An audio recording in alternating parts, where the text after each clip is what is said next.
time right now. If you think back, rewind back a little time right now. Think back to your most intimate time you met God, or your most intimate with God. The first time you met God. And I want you guys to live that moment right now.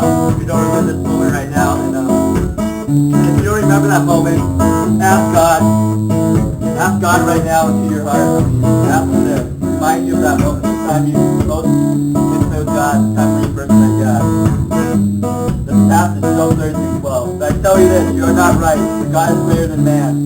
Why do you complain to Him that He answers none of man's words?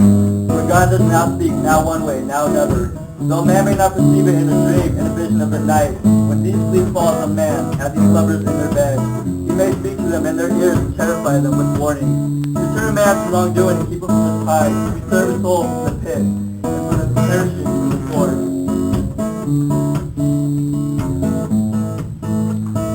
10 years ago, or about 16 years ago, my grandparents and my uncle came to the United States. I was only about 7 then. I remember praying with my parents and my family that they could come to the States. And then when they came into the States, we prayed that they would accept Jesus Christ.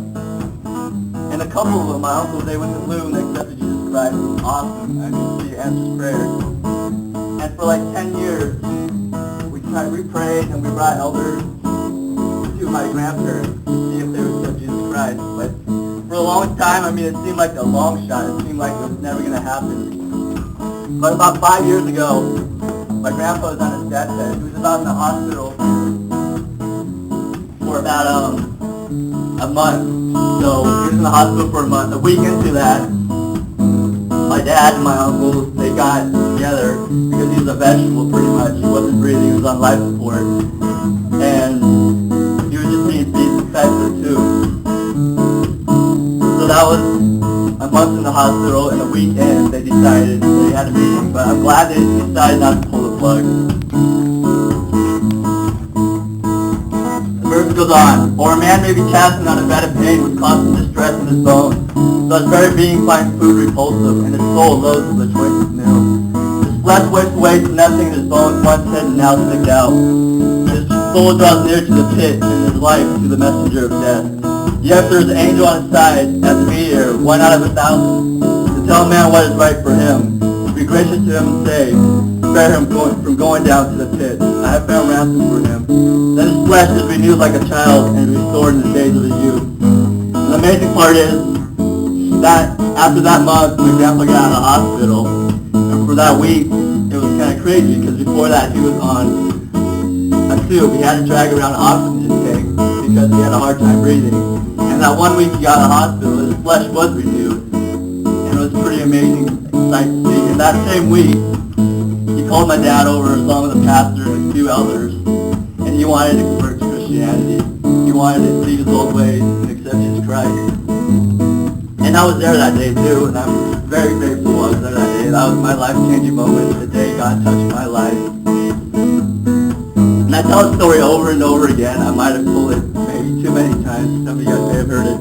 But every time I tell it, I mean, this is the moment when I first met God, my closest moment. Every time I tell it, I tremble. Every time I read the verse, I tremble. It just touches my heart. And the verse goes on.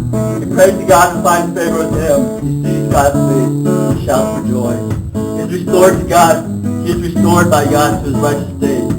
Then He comes to men and says, I have sinned and perverted what is right. I do not get what I deserve. Redeem my soul from going down to the pit, and I will live to enjoy the life. God does all these things to man twice, even 3 times. To turn back the soul from the pit to the light, that the light of life may shine on him. So today, in this moment right now, I just want you guys to relive, think back to that moment when you first met God, when God first touched your life. When God became real to you. I want you guys just like Drew put earlier, just position yourself so God can speak to you this weekend, just this day, actually. So just open your heart to what God has in store for you.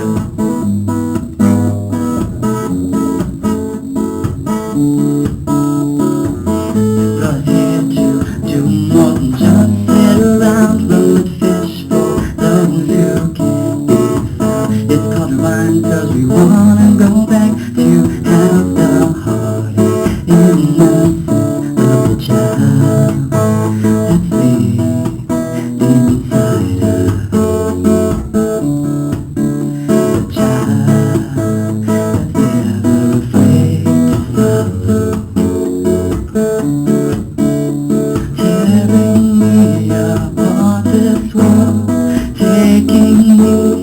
far away from you.